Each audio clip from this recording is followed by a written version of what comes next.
Nakipagpulong ang MTRCB sa pamunuan ng Pinoy Big Brother Celebrity Collab Edition 2.0 upang talakayin ang mga reklamo tungkol sa ilang controversial episode ng programa.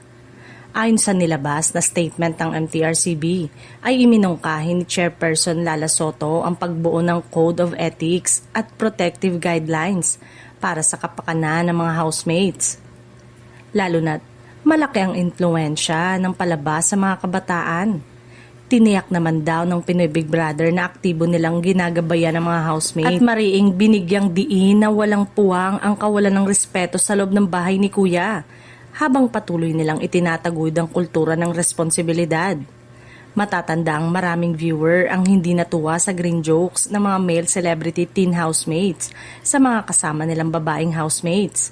Samantala, binigyang diin ni Chairperson at CEO Lala Soto na mahigpit na sinusubaybayan ng kabataang manonood ang mga kilos at gawain ng mga kalahok at ang kanilang mga aksyon at interaksyon sa PBB ay may malaking impluwensya sa pananaw ng mga kabataan.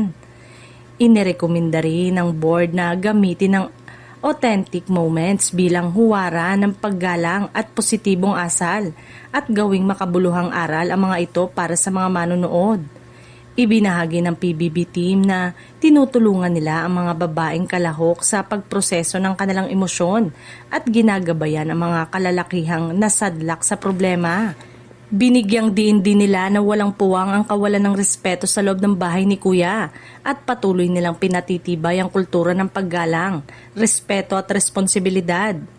Kasama ni Soto sa pulong sina board member Eloisa Matias, Attorney Ricardo Solomon Jr. at Attorney Pedro Cesar Gabriel Silidum. Mula sa PBB ay sina Production Manager Kim Marquez at Legrand Tulod, Legal Counsel B. Santos at mula sa ABS-CBN sina Producer Oliver Torres, Business Unit Head Marcus Vinuya at Corporate Counsel Alan Rafael.